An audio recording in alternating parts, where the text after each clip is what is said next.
Segunda, 28 de abril. Verso para memorizar.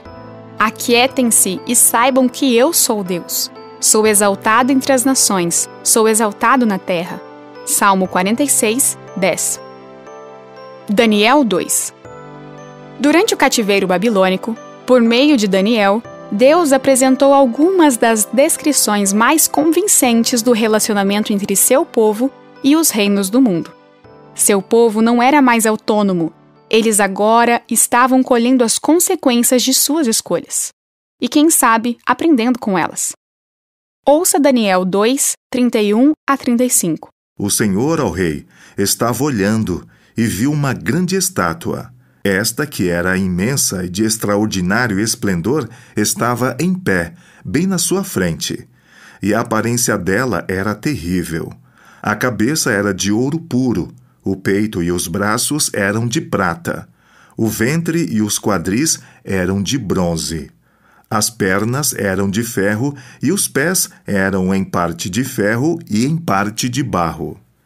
Enquanto o Senhor estava olhando, uma pedra foi cortada sem auxílio de mãos humanas. Atingiu a estátua nos pés de ferro e de barro e os despedaçou. O ferro, o barro, o bronze e a prata e o ouro foram despedaçados no mesmo instante e se fizeram como a palha das eiras no verão.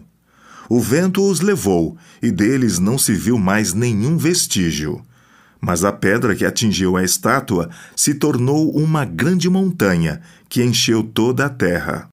Pergunta 2. Esses versos apresentam uma visão panorâmica da história do mundo até o fim. Que verdades aprendemos com essa profecia extraordinária? No fim do século XIX, muitas pessoas estavam exalando uma nova confiança no progresso humano. A Exposição de Paris, em 1900, por exemplo, foi uma notável demonstração de otimismo sobre o futuro. Acreditava-se que, com todos os avanços tecnológicos e científicos, muitos dos piores problemas da humanidade chegariam ao fim.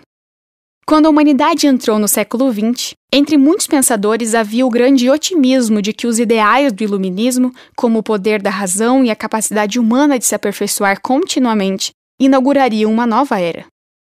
No entanto, a Primeira Guerra Mundial destruiu esses sonhos. E, no final do século XX, mais de 200 milhões de pessoas haviam morrido em guerras. Avançamos em tecnologia, mas não no sentido moral.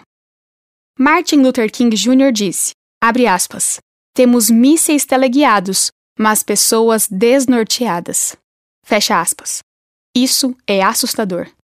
Muitos estudiosos das profecias observam que os metais de Daniel 2 vão do mais valioso para o menos valioso. Ouro, prata, bronze, ferro e, por último, parte de ferro e parte de barro. Charles Darwin, Karl Marx e outros pensadores do século XIX tentaram nos convencer de que a humanidade está, de alguma forma, progredindo, evoluindo em termos biológicos e sociais. Ainda que a existência humana tenha melhorado em alguns aspectos, quando tentamos vislumbrar o futuro do mundo, observando como ele é governado, é muito difícil ter uma visão otimista de paz, segurança e prosperidade. Ouça Mateus 24, 6 e 7. E vocês ouvirão falar de guerras e rumores de guerras. Fiquem atentos e não se assustem, porque é necessário que isso aconteça, mas ainda não é o fim. Porque nação se levantará contra nação e reino contra reino. Haverá fomes e terremotos em vários lugares. Apesar dessas advertências de Jesus, como podemos ser confortados por saber que Ele já nos falou sobre esses sinais?